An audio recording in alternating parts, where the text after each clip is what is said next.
Yeah, that was tough. We used to have random people living in our home, like just yeah, I am. Oh, come on. you're Come you're not recording on. any of this? Mother, that was so Oh, good. I wasn't dude. sure. I thought you were recording it. No, I Then when started, you man. started using the first person plural, I was like, oh, snap.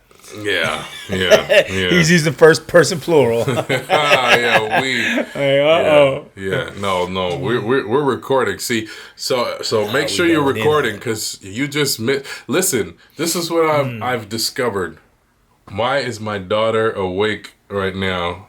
Girl, it is. Did she walk in and Why are scare the you? mess out of you? She did. She looked like one of those children Like, ah! in the What you horror doing? movies when they start. Yep. What's up? You need to use the restroom or something? What's up? Okay. Okay, she's not making any sense. All right, go that's 'cause she go has to to Oma and use the restroom. Okay. All right. Yeah, that was scary, man. Because I was like, I had doors closed, Dude. and then she just appeared. That is scary. Man, my daughter used to get me like that all the time, bro. Dude. Because she got that crazy hair. Yeah, Crazy hair. they have that crazy hair. They're wearing like the sleep clothes. Yeah, and they be just you're standing there. dude, Oh, that's maybe don't the do it. first I'll horror kick you. movie. That was the inspiration. Like they had a child while they were writing the script, Yes. and they were like, "Perfect. This is exactly Yes. what I need to put Ooh, in here." this is a scene right Yeah, here. there's nothing scarier than children dazed and confused in a Oh, my doorway. goodness. You're And they're all like, quiet. listen, They're not making a peep. yeah, they're Oh, my not goodness. sounding. You're like, dude, what can I do for you? Are you going to man. jump out and lunge at me with a knife? I restricted your screen time for your own good. Please, Don't kill me. don't kill me over it. I fell asleep on the couch once, and I woke up in the middle of the night with my daughter dead, staring at me, just standing there. Oh, bro, oh my goodness. You're like, Oh my that's when goodness. you let out that man scream. I That, almost sent her to the ER. You're like, oh no, I'm not. I wasn't scared. I was, yeah, no, yeah, that was, yeah, No dude, wonder I have not knocked one of them out yet, man. dude. Well, see, I've seen now. It got me looking around the corner on camera, but I'm like, dang, are you, is that everybody there? Because it's not. snap. When we're like, I know when y'all are hearing this, you think it's the middle of the day, but we record at all hours. Yeah. And this is not an hour where children would normally be up. They should not be up walking And they around. just Get crazy. appear. That's the thing. It's like say I a know word. we have doors and floors, but they just appear. And I'm like, Boom. listen, if you can do this, then we need to figure out how to make this work for our good. Like when it's time Right, to take out the right. trash, I'm gonna just you put better this show bag up. in your hand and then just have get out. Just go put it out there. Oh, shoot, man. Yeah. But what I was gonna say before that happened and just threw me all off my game was yeah, I've really been discovering like the feedback. People love this part of the podcast. That's crazy You to know, me. Because we make no sense, y'all. We make no sense. They're like, well, I don't know if they like it, but I know they pay attention because I get a lot of, Yeah. they're like, yo, that first part is wild. It's That is, doozy. y'all be saying some things. I hope we haven't ever said anything too incriminating. No. I think we're okay. I think we're good. We said a lot of things that are incriminating, but not in that first Not piece. on the, yeah, I think we didn't push record, so. No, yeah. Yeah, dude, I'm still be looking like I'm not even looking in the camera. I'm looking past still. I'm like, whew, Where's she at? I haven't looked Where's she yeah. at? I know. When's she gonna pop up behind me? Dad, oh Dad, my I'm God. right here. Oh, listen, all right, okay. Yeah, listen, are you okay? I did not mean to punch you in the face. But, you kind of deserved it, but okay. Yeah. No, just, Sneaking all up on right. people like that. What's wrong? Yeah, you can't do that. That's like you respect your elders. Yeah, please. Yeah. Well, I suppose we should get started. Pineapple. No, I'm playing. Oh, pineapple shake. Pineapple. Anybody wants to know, pineapple is our safe word. It's our safe word. If we happen to get too crazy and our recording equipment will fail us any second. So we're gonna get started before that happens. But yeah, we did not account for this. So yeah, let's do this. Let's do it. All right. Ooh. I always have to make it like one weird sound before we start, because that's what I always cut on, like some weird sound, and then the music comes in. Yeah, it's great. It's perfect.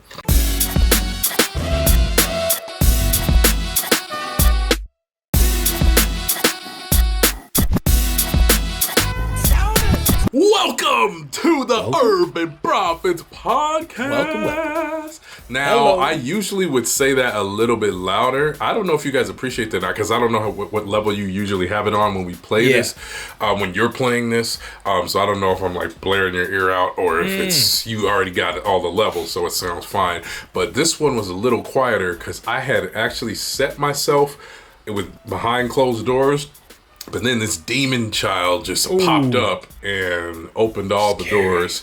So, if you were here before the intro, you would have known about that conversation. Otherwise, it was frightening. Yeah, it was. I don't know what's happening. I hope everybody's okay. I don't leave here and the house has been like evacuated or whatnot. But yeah, man, we're back at it again. We are back at it again. Welcome, everybody. Let's begin with our check-in. How you doing, man? It's great. I think the last time we were together, I was in Hawaii, wasn't I? Yes, but you hadn't said that's where you were, so now they know. Ooh, well, I'm not there anymore, so ha ha ha. Yeah, it's fine. You guys. I'm back now, and I wish I was still in Hawaii, but I wish I wasn't working. Which would be nice. That would be nice. Yes. Oh, that would be nice. Yeah, but shout out, we may be already done with this by the time this comes out, but we're doing a week of prayer on mental health called Thrive, the new session 2021. And it's good. It's good. It's super dope. Actually, you can catch the last couple days if you're listening to this when it comes out, because you will there'll still be a couple days that you can check it out. So check our stories, Instagram, Facebook, YouTube, and you will find it. One House SoCal. Okay? One House SoCal. And look on, YouTube and Facebook, and you can log right on and get that info. They're all on there. The recordings are on there. So go on and enjoy it, man. It's gonna be great. It's great conversations. It's good messages. Yeah, and it's a lot of fun. Dr. Emmons is killing it, man. He's killing it, man. You know what? I love him. I found out that he is was, because my grandfather passed away, but he was my grandfather's pastor before he passed away. I was like, because when I went to my grandfather's funeral, I was at the church, and I'm like, man, I remember going to this church when I was a little child. Yeah. And I said, so I saw him at a meeting or something, and I was like, bro, I think you were my grandfather's pastor, and my grandfather's not a forgettable person. He is. Nah. Yeah, he was eccentric man. He was quite eccentric. And so you would remember him. And so I told him who my grandfather was, and he was like, "Oh my goodness, that was your grandfather?" Yes, absolutely. Yeah. And I'm like, that was the Black Godfather. That was him. That was him. He would walk out in the middle of the street. Literally, he did this one time. He walked out in the middle of the street, like busy traffic, not in the crosswalk, and he was like yelling back to us when we were like, "Hey, stop!" He was just like, "They will not hit," with full assurance, with blessed assurance, Jesus is mine. He was like, "They will not hit me. I am the Black Godfather." And I was like, well, probably they won't hit any pedestrian, but I don't know if I'd want to push my luck there, but I guess he is the Black Godfather, or was, Do not test the Lord your God, man. I'm telling you, he did. Boy, the test was on that day. All the angels were just like, "God, come it, hey, y'all get this dude." Yeah. But anyway, okay, so you're doing well. Yeah, we're good. The kids are going back to school this week, and we're gonna give this a shot. How much more school is left? like 30 minutes. So like one day for the last just day. Get in, yeah. Just giving you a test run for next year, kids. Yeah, my kids have like 2 weeks left. Nice. Yeah, about the same. About the same. Yeah. Yeah. How you doing, man? How you doing? Dude, I'm doing all right. I don't know. It's like it's a week where I don't know, just like stuff is happening. It's sort of like a routine-ish kind of week, but yeah. I don't know. I'm like it's better than blah. It's not blah, but it's kind of like just rolling and flowing. Yeah, it's just going. Did you finish up your LLC stuff? You know what? I did. I finished all the paperwork and it's in, and I'm on the next phase now, which is creating merch that's going to be available for people soon to check out. Nice. So that's going to be exciting when that happens, and you'll see that all over your internets, interwebs and stuff, and you'll be like, "Wow, that's a really cool shirt, man. Those leggings are stunning." I won't be wearing the leggings, but I'll find somebody to wear it, and then you'll see it. No judgment here, man. I'm gonna, yeah, I'm sure. I'll be like, Ro, I need you to model these for me real quick, bro.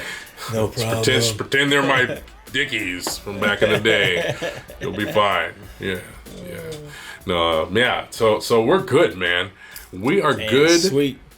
And we've got a great topic today. Oh, yeah. The title, and I'll explain it when we get back from our break, but the title for today's episode, which you probably already know now, is Me Mastery.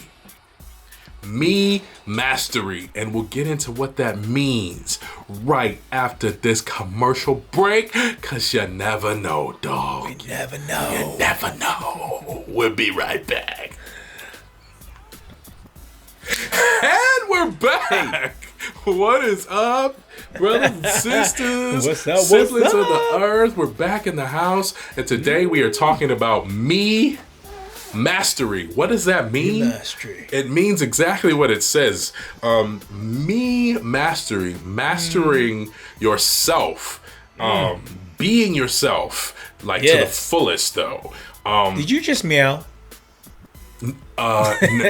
No, okay. All right. But that's like one of those kind of Cardi B noises that they just come out, and all these things. Right. Okay. I don't know. It just snuck in there. It was just snuck in there like my demon child that came in the doorway earlier.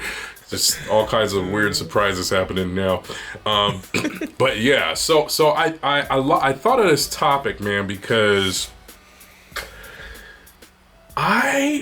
around, I don't know, 12:30 p.m. last night, I just happened to go on my social medias. I usually check it before I hit the hay. And I was, What did I say, p.m.? a.m. Sorry, a.m. We got Sorry, a.m. Yeah, 12:30 in the morning. That's about what it is right now. Yeah, thank you for telling everyone. We're prepared. We do this on the right time. Thank you there.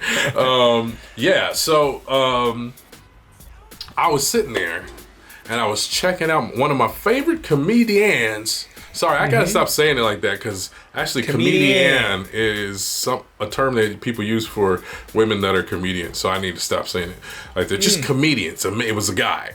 His name is Kev on Stage, and I was flipping through his Instagram, and I saw this title. It said, "Why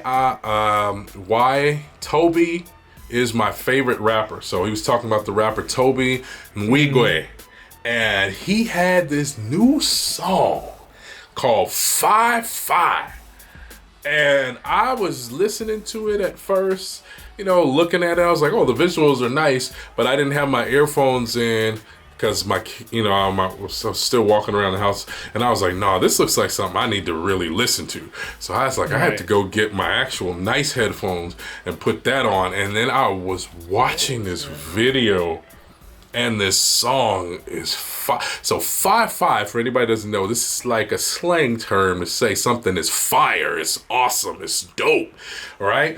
And one of the lines in the song is, "This whole 5-5 if you black, we in sync. Bye, bye, bye. And I was like, ooh, I like that. And I was just watching this, and this video was just like, he was rapping his mind out, like just going nuts on the lyrics. Then his wife gets on the lyrics, and she raps the second verse, and they have the dancing and the vibe. You got to check. If y'all haven't seen this video, you know, like go on either my Instagram or if you're on TikTok, or go on there. And I have a little clip of it, and I'm like asking you, what is wrong with your life? If you haven't seen this video, you got to see it. You got to see it. And it was like, the video was so amazing. And this guy, everything he does is like amazing. Like he does it to the limits. Like he is so good at being himself that it just hypes you up, you know? And I was like, dude, this guy killed this song. Like, this is so amazing. It's so black, so talented, so cultural, so creative. Everything is great. Like, it's a whole vibe. Like, seriously, when you see it, you'll just be like, wow. And I mean, like, he made me think, I gotta get my life together. I need to be like Toby. Right. But I figured, but this is where God was like, all right, let me slip in there and help you with that real quick. Because what I came to realize is the only way that I'm going to be able to be like Toby is if I'm myself. Because this dude is so good at being himself, he makes me want to be myself more and better. Wow. You know, so he was like, yeah, basically that's what was like the motivation for us talking about this. Is I was like, man, I don't know if we really tap in to what it takes to be our best self. I know we always say be yourself, but sometimes people use that as an example to be like, you don't gotta work hard, just do whatever. But really, mastering yourself, that's exciting. Yeah. And so I wanted to start out with a question for you. Yeah. Do you like yourself? Do you like being yourself? And why? So what I mean is being yourself is like, you know who you are. You like expressing yourself, being yourself, or those times where you're like, oh man, I feel weird and awkward. Yeah, I like being myself. I like it a lot. I think I'm a little moody, but that's a part of my makeup. I just generally like being myself. Yeah. You like makeup? Is that what you said? No, what did I say? I said, Ew, the confessions are coming out, bro. Okay. That's what happens when you at that after party. For the Patreon. That's right. That old illustrious Patreon. Elusive as it is. No, you said something about you like that's a part of my makeup. Okay, it's part of my DNA. Like, I'm generally not moody, but being myself. Sometimes I'm up, sometimes I'm down. But I enjoy it. I thought you were about to start singing a Britney Spears song right there. Yeah. Sometimes I'll run. Sometimes I hide. Yeah, we know it. Yeah, and I'm not ashamed of it. Back in the day, this is a side note, Britney Spears, her songs used to slap, man. I ain't gonna front. Yeah. She used to have some bangers. You're lying if you didn't say that. Yeah. So, but you like it. Liar. You like being yourself. Yeah, but I think part of that is I've been reaffirmed enough about who I am, about being myself. That you mean like outside of yourself? Natural. Yeah, outside of myself. I think I've been externally affirmed often about just being unique. Got you. And part of my personality also is that, like, if you tell me something a lot, it's going to make me do the opposite. Oh, yeah. So, the more you tell me to wear a tie and a suit, like, chill out, the more I'm not gonna. Yeah. Like, stop oversharing in your sermons and messages. Guess I'll be oversharing this week. That hysterectomy sermon, that was really something, bro. It was over the top. That was a bit much. I just have to say it. You're not fired, but really tiptoeing the line there, pal. Tiptoeing. Yeah. Yeah, pull it back. Pull it back. So I full on enjoy it. Okay. I do too. I think I do. I think I've arrived at that. I don't know if that's an age thing where like the older you get, you kind of like, you're like, man, I'm me. I'm me, bro. You know? That's right. But I think it's good because I think what I've kind of discovered in my interaction with people is that the more that I'm myself, the more they feel comfortable to like relax, you know? Yeah. And then especially if there's like people that don't know that, like, you know, we're pastors. Sometimes they hear you're a minister or a pastor and then they kind of tense up. Oh, sorry, I didn't mean to say that earlier. Yeah. Sorry, when I was cursing out the old lady there, I just... They start using the Elizabethan on you. The devil, he's got me. Yeah, you know, I'm trying to get out. Yeah, you know, everything goes... You're a pastor. Oh, yeah. Forgiveth thou. Yeah, why are you for talking thine James iniquities? What's that all about? You're from like Jersey, bro. Like, what's this? Yeah. No, yeah, that's true. And I don't think there's anything about me or you that really like just when you see us, it's like, oh, there's a Christian minister, clergy, you know. And that's cool because I like that. That's what's very unsuspecting about us as human beings, because I think also sometimes people associate our sense of being ourselves with a loose sense of morale or ethics. I don't know if that makes sense, but they tend to see pastors or ministers in suits as more conservative, at least in lifestyle. What's interestingly enough, though we're both progressives, we are very conservative in our lifestyle. Yeah. And people they get confused by that idea, like, you know, that's true. Yeah, that's really true. You can be that. You can be both. You can have good morals and values and still be chill and cool and fun. Yeah, like us. Ding. I should put a sound effect in. Well, I guess did the ding, so never mind. I don't need it. Yeah. But here's here's an interesting part about being yourself, and we have had a lot of conversations about this, but not necessarily on camera. The whole idea about keeping it real, right? Like that's a big part of like being yourself, right? And and I wondered, you know, it's like do a little like mini story time. Have you ever had, and I'm gonna paint the picture here.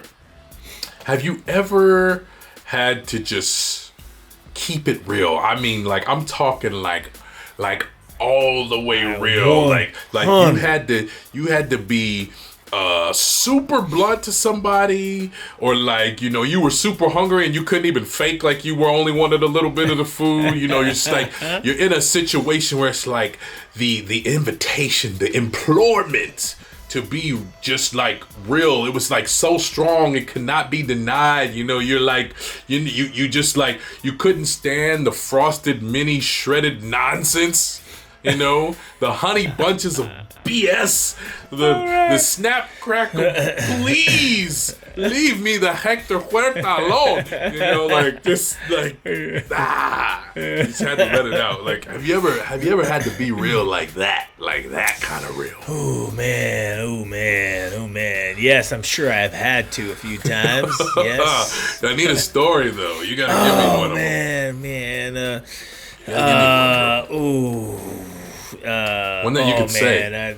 I you know, there's too much pastor member confidentiality. I can't just be throwing these stories out there. I know. It's not like your kids where you can ask them later and be like, "Hey, sorry about that. It was in the spirit." Right. Yeah. Now everybody knows you went to bed until you were 15. Sorry. Yeah. But if you got one, share. Okay, all right. If I could think of it, then I will. Think of one that you I'm sure you got a lot, because you're actually really good at being 100. This is his way of saying you are a rude dude. No, you're not rude. You're just good at it. You're like, look, don't touch my food. Okay, so I had one that was kind of funny. Like, okay, so when I was in high school, I went to a boarding academy. And yeah, we know that boarding academy life. Anybody doesn't know, that's where they send you away in high school to go live in the dorm and all that good stuff. And so I remember, we used to go to the lunch to lunch, and you're like standing in line to get ready to eat and whatever. And there was a girl. I mean, I was a pretty friendly person, like even to the people that most people would kind of like make fun of, or they thought they were weird, so kind of would avoid them. I would usually hang out with them and be cool with them. And there was one particular young woman who was, kind of more odd, and a lot of people, I mean, it was a Christian school, so people were somewhat friendly, but they still kind of were like, yeah, I don't really mess with that girl. Like, yeah, I'm good. Right. But I would try to, be nice and friendly. I remember this one time we were in line at lunch, and I had this water bottle in my hand. We just came back from the PE class or whatever. So we're going to lunch, sat in, and she was in front of me in line, and I dropped my water bottle. So she picked it up. And then she was like, oh yeah, here's your water bottle.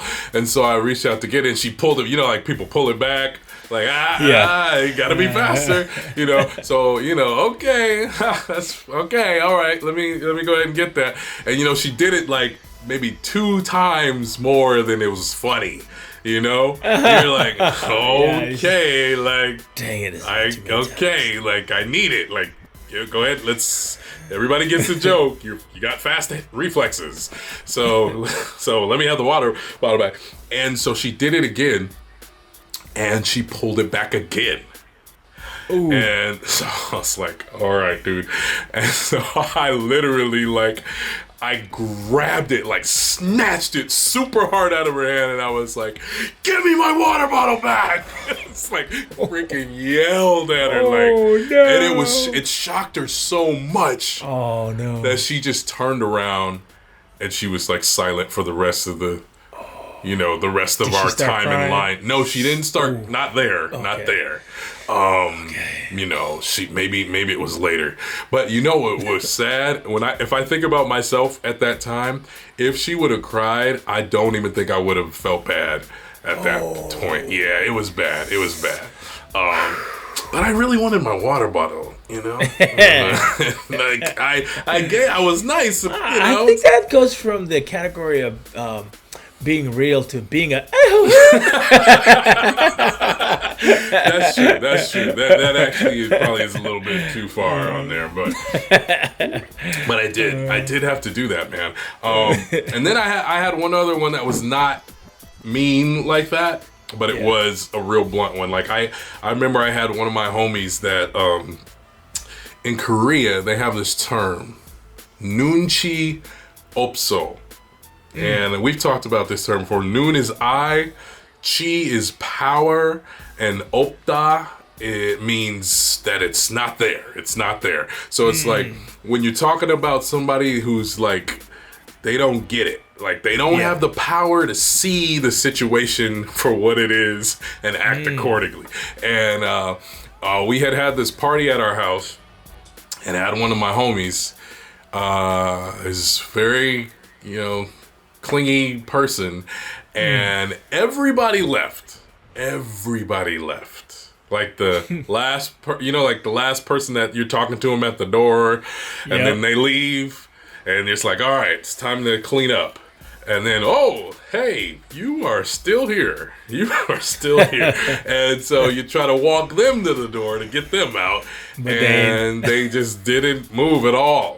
And it got so awkward that I literally had to be like, all right, you gotta go. You gotta go. You gotta go. Sometimes you gotta do that, man. Yeah, dude. It was it's an interesting part of being who you are, but yeah, I know it has to come out at times. It has to come out at times. It does.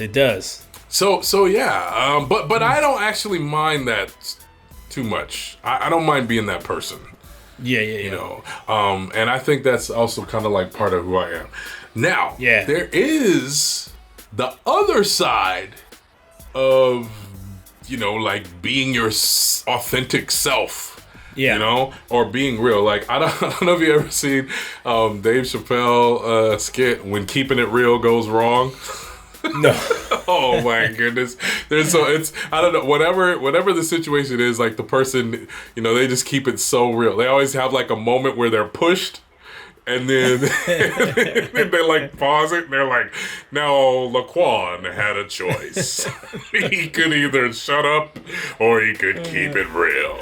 And Laquan chose to keep it real. And, they go off and they end up losing their job or they're in jail or whatever. It's funny. It's a funny version. But there's a reality that, man, I went and looked up. I was actually trying to look up TED Talks that were talking about the positive aspects of being yourself. Yeah. And I came across one really interesting. I always like to find the people of color because they have these different sharp commentaries on life, it's not like a fun, cool, quirky idea. They're like, listen, this is why you cannot mess with strawberries because back in 18 such and such, they were used for, whatever. So there's always like these cool things. So I found this one, man, this lady, she is a speaker and a writer. And she is like an advocate for social change in the areas of like race, culture, health equity. Her name is Jodi Ann Bury. And some of you guys might know her. Some of y'all out there might know her. But she had this TED Talk in Seattle. It was called Why You Should Not Bring Your Authentic Self to Work. I was like, ooh, let's hear that. Let's do that instead. I'm sure that's much more interesting. And she was talking about the workplace, but I think there's a lot of situations that would fit into what she's talking about. So I want to give you like some of the points and ask, see what you think about this. What's her kind of like the framing that she set was really cool, like imagery that she sees. She's like, imagine your friend is asking you to go to a party on October 31st. And they're like, but listen, don't worry. It's not a costume party. You don't have to have a costume. You just wear your regular clothes. This just happened to be the day that we could all meet. All right, so just wear your own clothes. You're good to go. Just be yourself. And so you go to the party, and then you get to the party, and you see everybody's in the costumes. And they actually have a costume competition. And of course, you get 0 votes because you're not wearing a costume.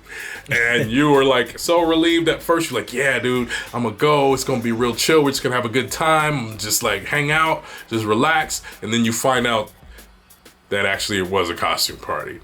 And that was her analogy to kind of lead into this idea of like, well, that is how I feel at work. When you tell me to come and be my authentic self, and then everybody acts, quote unquote, professional.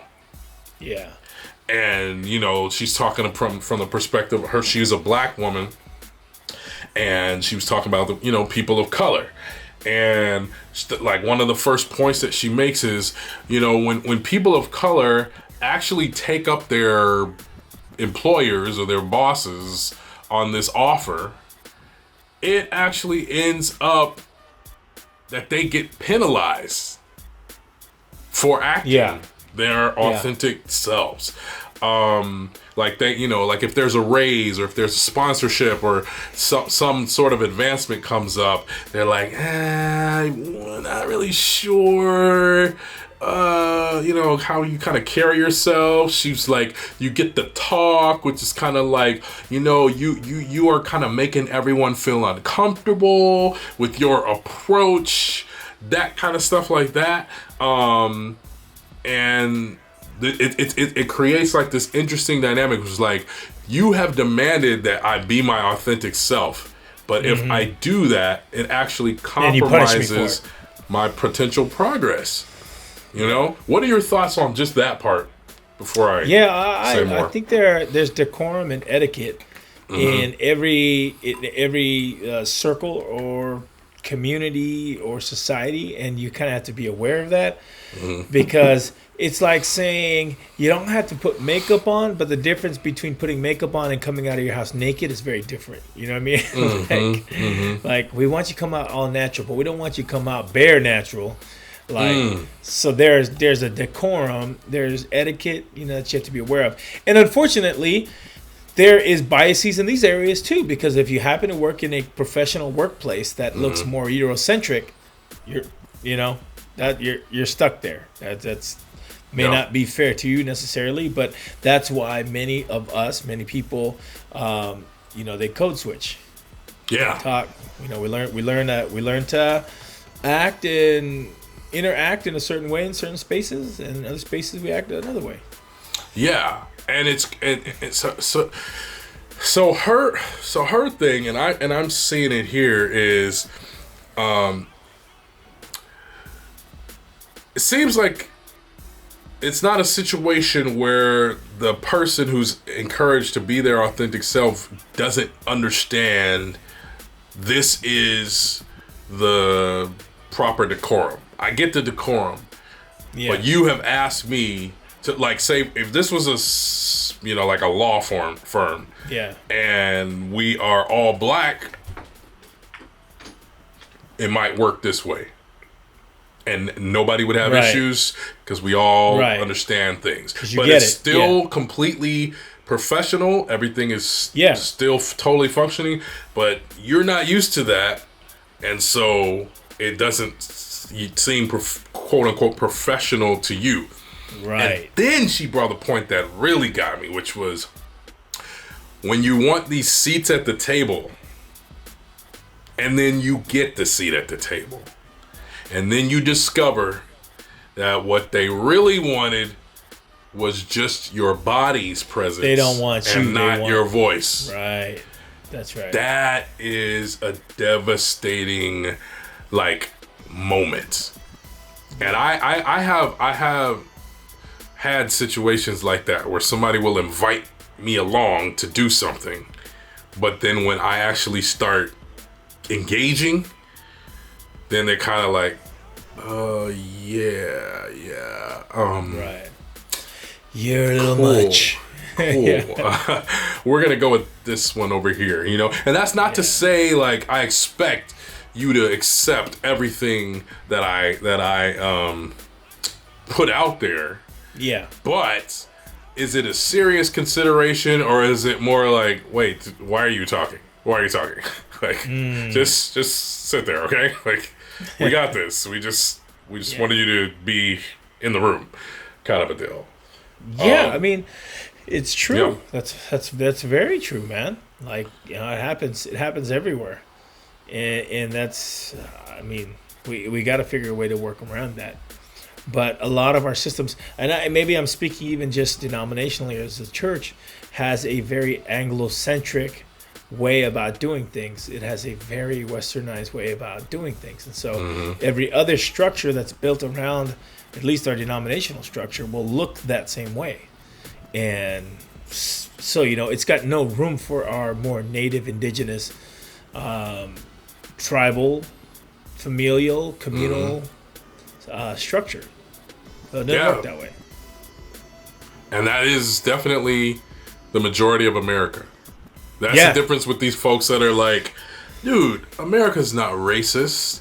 And they just, I don't know, I saw this thing, Charlemagne the guy, his donkey of the day, and he was talking about these politicians that were against adding the importance of slavery into the curriculum. Education curriculum. They were making all these crazy arguments about how this is dividing the country when you add that in. One guy was saying, he literally, this was his argument. He goes, in the South, they were counting enslaved people. Of course, he just said slaves. He said they were counting the slaves as 1/3 of a person, so that there would not be as much power in the vote, so that slavery could not prevail. It was actually a good thing that they were doing that, because they were trying to suppress the vote to that way that it would get voted out and it would not be a part of society anymore. So they should, that was a good thing. I'm like, bro, are you? I mean, I don't even. Does this really deserve a response? Even I don't think ridiculous. So. Yeah, this is nonsense, and that trickles through to what the doctor. I don't know if she's doctor, but anyway, Sister Bury, Jody Ann Bury was saying. She actually came up with a like an acronym. It's called DARVO. listen to Darvo. This is a great thing. You'd be like, yo, you got Darvo, didn't you? Yeah, they done Darvo'd me. Darvo stands for deny, attack, reverse the victim with the offender. And so it sounds like this. Like, say you get invited to the table, you're in the planning meeting, and you start engaging, and everybody, is awkwardly making it through that meeting, and when it's done, you get that, the supervisor pops into your office for a minute. Hey, you got a second? And then you get Darvo'd. And it sounds like this. Now, this isn't racist. Denial. Denial. You are being too angry. You're being too sensitive. That's the attack. Mm-hmm. And then the reverse from the victim to the offender is like, it's really hard to work with you when you make everything about, and then you fill it in, race, gender, your disability, right, whatever the marginalized thing is. And then they say, I want things to work out for you, right? I want you to be successful. And basically that's another way to say, and what you're doing right now is not going to allow you to be successful, because we're not tolerant people. And you're exposing us, and we're going to suppress you somehow. So if you don't want to be suppressed, shape up. AKA the Darvo. Right. And you just got Darvo'd. You just got Darvo'd. And so like I'm thinking about that whole dynamic. What do you think?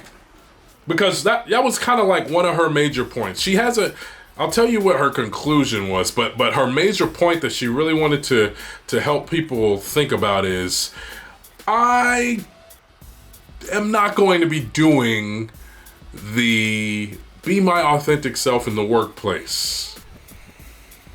I'm not going to be doing that.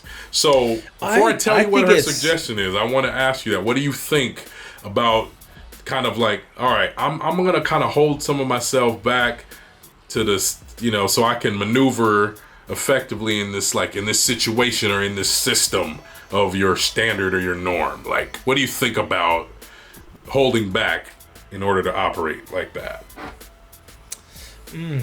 I think it's appropriate that you hold back in these spaces, because there's no way you're gonna win by being transparent. And now I'm speaking from a position by which I don't have a regular job. I don't work in that space, so it's different. I am given the levity to be able to do what I want to do, and be me, fully me, and be okay with that, as long as those directly working with me are okay with it.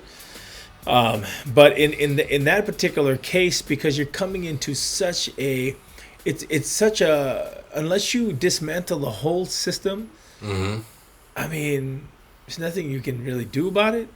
And I don't know.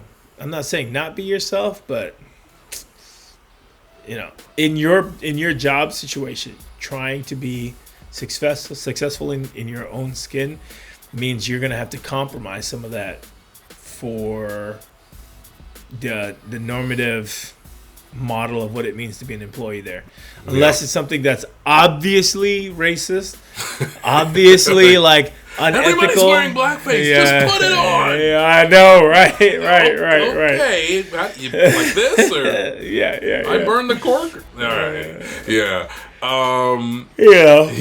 Yeah. As you're thinking about this, I mean, as I'm listening to you, I remember having a job where I got an evaluation that was kind of like this. It was like they were kind of, like, you're doing a great job, but sometimes you get real direct, a little snappy, a little bit, and they they wouldn't go as far as saying stop doing that. Right. They left it there, and so I asked them. I was like, okay, so you want me to stop to being like that, or what do you? And they themselves were actually kind of stuck. They were like, I don't want you to I want you to be yourself. Don't come at me directly. Yeah. Like, don't snap at me, maybe. I don't know. I remember they had like an episode of that on The Office. The black dude, of course, it was Stanley. Coach. If anybody knows Stanley, man. He's really chill. He usually is just like, y'all don't mess with me. I ain't gonna mess with you. But Michael was just getting on his nerves. And he snapped at him like he did like what I did with that girl with the water bottle. He just like snapped on him, and they had to have a talk later, and he was like, but I'm your boss. You can't talk to me like that. Even that though, that is more direct than what I had, because the person was like, I don't know. I don't know. And then it was just kind of left like that, And so you're wondering, like, all right, so where do we go from here? Do I pull back now because I know this is how you feel as the supervisor here? Or do I continue to be myself because I don't think anything that I did was necessarily wrong? I think maybe you didn't like it, but I don't think it was wrong still. Right. Right. So that's like an interesting dynamic. So let me tell you what her suggestion was. Or what, not her suggestion, her charge. At the end of this talk, Donovan. She says, for those of you who are in power, it is your responsibility to create an environment where I feel comfortable enough to be my authentic self. You do the work of being accommodating. You do the work of facilitating this culture shift that you want to happen in your workplace. What I add to that, listening to her suggestion is, it is not the burden of the oppressed or the suppressed person to make things easier for the people in power. Right? The people in power are the ones who have the power. If you have the power, use it well. That's my thoughts based on her charge. What about you? What do you think on that? Yeah, I would tend to agree. One of the things that you'll find as you rise in power is that your voice actually gets diminished as well. And so, you got to figure out how you're going to maneuver that, how you're going to create this kind of culture, how you're going to empower people to take up work area space in their own skin. I mean, these are things that need to happen on that level, because it's not like you're going to be able to do it from the bottom up unless you sue them and get money, but that doesn't change necessarily the structure of that particular company or the environment. Nothing changes like that. Yeah, that's true. So it's a partnership, but I would still say that the onus falls on the people who have more power. They've got to do more of it. We can work together, but it's got to be on you. Yeah. You've got to take the initiative. You've got to take the lead, simply because being in a position of power gives you more say. You've got more power. Yeah. You literally have more power to exactly. facilitate. The things that I've appreciated are the situations where I'm being myself and someone tries to say something about that, and then somebody who is in power actually backs me. Then that's where I'm like, oh, okay. I feel like I could trust this person. Like, they're actually, helping. Like, I remember when I first, kind of started out at the church where I'm working now, I'm trying to connect with the young people, and the way that we build relationship is by hanging out, right? We'll go eat. Yep. We'll go do this activity together or whatever. So we're doing that kind of stuff. And one of the money people was like, I don't like what you're doing. You spending too much money entertaining these young people. How you supposed to be like, I don't know, doing Bible studies and like grilling them on scripture. I don't know what they thought I should be doing, And my lead pastor, he was very much supportive, and he spoke up in that moment. Like, it wasn't later to me on the side. It was in the moment. And he was like, yeah, but that's how they do ministry these days. That's how they connect with the young people. That these are the methods that they use, Yep. And it was so helpful to know, okay, my supervisor gets it and is willing to actually speak up for me in the moment. That helps me to continue to want to be myself in that space. That's the work of like facilitating. I would have a harder time being the top cheese than being like the middle cheese. Because for me, I am good at doing things on my own speed and my own style, but I want somebody to cover me above me. And that's just the way like this last week, we did a cool event.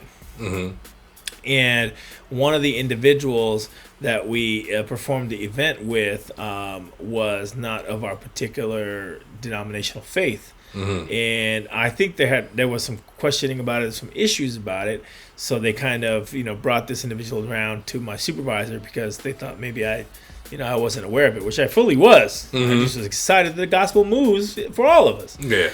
And it was nice to watch my direct supervisor, who happens to be the big cheese, take up my support for it and say, this is awesome. He's like, I don't normally think of these things that do it this way, but it doesn't mean it's the only way, and that and God is doing wonderful things. He was like, that's what I'm talking about.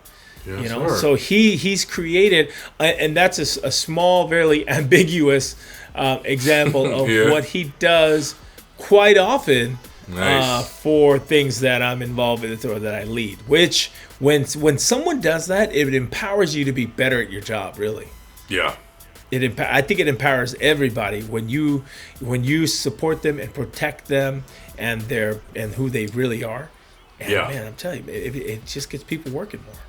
Yeah, man. And I think it's a thing that we've been kind of talking about it in the workplace, but I think any space where you have some sort of power, some sort of influence, you can do that. I think like parents can do it with their kids in spaces where maybe like there are other adults that may kind of like paint their kids in a bad light.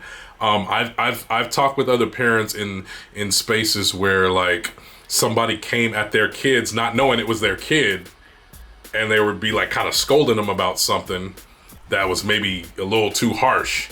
Yeah. But the parent was telling me like, you know what? At that moment, my kid didn't need me to like grab him and be like, yo, come back here. My kid needed me to be like, hey, what's wrong with you? Why are you talking to this kid like that, man? They're a kid. Chill out. Ease out. Like that is a way in which you can facilitate, hey, this person is a bonehead. Like, I got your back. Yeah. I got your back. Yeah. That can happen in friend groups. That can happen in social settings. There's a lot of spaces where sometimes everybody's kind of on the same level, but there is a positive use of I don't know, influence or force, or like you can put positive vibes out there when you speak up for what you truly believe is right. So I think that's a good practice that we can do. And sometimes we even need to do it for ourselves. Like, we need to be that force for ourselves, because I do want to bring it back to the positive side of being yourself. Like, we kind of talked about, some of the things where you could be hesitant, or how you should figure out like when to pull it back or whatnot. But I think ultimately I would still land on being as much of yourself as possible. Yeah, and being confident in that. I found you're not gonna be happy unless you can be yourself, and I get it. If you're gonna go to work or someplace where you have to, for a short time, not be yourself, that's okay. But you can't You can't be completely not yourself. If you have to be completely not yourself, that is gonna just be a torturous kind of situation. That is torture. Yeah, that's torture. That's not healthy. That's don't do that. For you. No. There are benefits to it, man. I found a website. For anybody that wants to know, lifehack.org. Nice. Lifehack.org. And it has, the article is called 10 Benefits of Being Yourself That Could Change Your Life. I'm not going to tell you all 10 right now. Go read the article. It's by Danica Treble. But I'm going to tell you some that really stood out to me. You are at peace with yourself. It makes every experience better. So like, for example, one way it's better in when you're being yourself, if it turns out well or if it doesn't turn out well, you learn something about yourself in that experience. You learn, okay, I can stand up to this, or I really don't like this situation, so I'm gonna figure out different ways to respond the next time I get in a situation like this. You always learn something about yourself, and it gives you peace, because you're like, okay, this is me, and I know how I am, and so I know how to now kind of move forward. All right, so that's one. Yeah, peace for yourself. Peace with yourself. The second one that I liked that jumped out was, if you like you, most times, and I added the most times, others will too. If you like you, most times others will too. That might be 100, bro. As I'm thinking of it in my head right now. Yeah, because if you don't like yourself, usually you're not a great person to be around. True. And you find ways to, But if you generally are content and happy and like yourself, the chances are most people will too. Yeah, see how you did? You had to go most, though. I'm just telling you. Yeah, that's the reality. Yeah. Because some people are just haters, man. They're just like weirdos, man. They just can't like people like disgusting. I like just being a hater. You never know. You never. Yeah. We never know. But most people don't like. Usually, when you talk to them, there's something you find out how much they really don't like themselves. Yeah. And there's the article talked about fakeness, and not fakeness as like negative, like conniving, manipulative. It's just not being genuine. So it's like, even when like if you're depressed or you're not really in a good mood, but you're like trying to be happy, like people can sense that too. And it also is kind of like, I don't really feel great about this interaction, because I feel like I'm now making you feel a way that you shouldn't have to feel. So the pretending and all of that stuff is kind of just like not good, Obviously, if that's not the situation you really want to be in, if you're at peace with yourself, you could be like, you know what, guys, I'm gonna sit this one out. Y'all have fun at the underwater bar mitzvah weaving party. Right. I'm gonna go ahead and just. I'm happy with myself Netflix. being here. Okay. Y'all go ahead. Yeah, right. right. Like, pineapple, dude. Okay. All right. Well, let's get through these last couple ones here. Let's do it. You are less stressed, and you can be more productive if you are happy with yourself. Less stressed because you're at peace. more productive. Yeah. Another one. You being you will help you remember how to dream big again. I really like that one because it's like sometimes you, she said, allowing yourself to dream again will open doors that you deadbolted years ago and lead you to your purpose. So don't shut yourself off from your purpose. All right. How much time we got left? Like 2 minutes? Like a minute? Yep. It's any minute now. Okay, so hopefully we'll get through this. Something but hey, if I happen to leave you a little early, go ahead, Dondeez, and finish it up. Yeah, I'll that'll finish be great. this off. Because I always do all the talking anyways, guys. Like, I always, manipulate the conversation. You just got to be yourself, bro. You just got to be yourself. So there's two things I wanted to tell you here. One is, here's what I think is the key to the me mastery.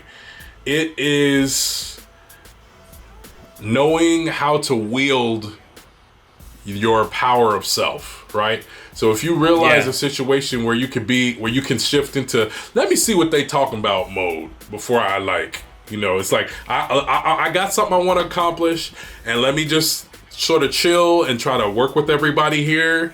Yeah. Knowing that I got my true self, in the chamber. If something pop off, I got it, and I'm willing to use it. But let me see if I can hold back. If you can balance that, then I think you're really starting to master the me, right? You're getting that me master. Yes. You're getting that chi, that power, right?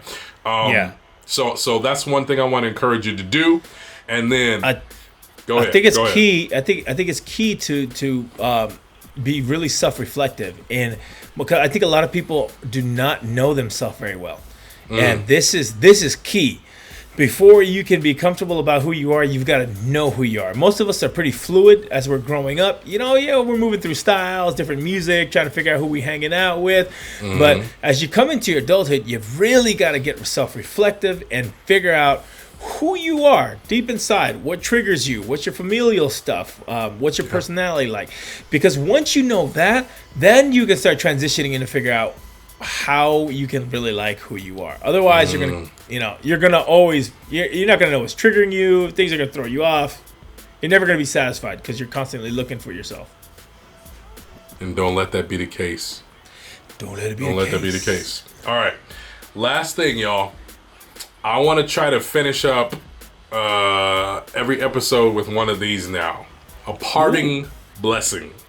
I like it. And it's cool. We kind of did one last week, but I want to try to be more intentional about this. All right. Here is an awesome quote. And I'm going to read the whole thing. Hopefully Icky doesn't leave us. Let's see. Rate it. And it's some of it is just, it. All right. Our deepest fear is not that we are not. It's not that we are inadequate. Our deepest fear is that we are powerful beyond measure. It is our light, not our darkness, that most frightens us. We ask ourselves, who am I to be brilliant, gorgeous, talented, fabulous? Actually, who are you not to be? You are a child of God. You're playing small does not serve the world. There is nothing enlightening about shrinking so that other people won't feel insecure around you. There's nothing enlightening about that. We are all meant to shine as children do. We are born to make manifest the glory of God that is within us. It's not just in some of us, it's in everyone. And as we let our own light shine, we unconsciously give other people permission to do the same. As we are liberated from our own fear, our presence automatically liberates others. That is from Marianne Williamson, a book that she wrote, A Return to Love. So my blessing to you in light of that is, may God give you the courage and the strength to let your light shine. Oh, so good. Did you make it through, Icky? I made it. Oh, praise his name. Well, let's cut off before you cut off. Yes. But even if I get cut off, I'm going to be myself. Hey, that's what I like to hear. Amen, brother. Amen, brother. Amen. Amen. That sounds like coming to America. Amen, brother. Amen. All right, y'all. Urban Prophets. Ho. We out. We out. You You got an extra little run there. Be myself. All right. Peace out, y'all. Peace.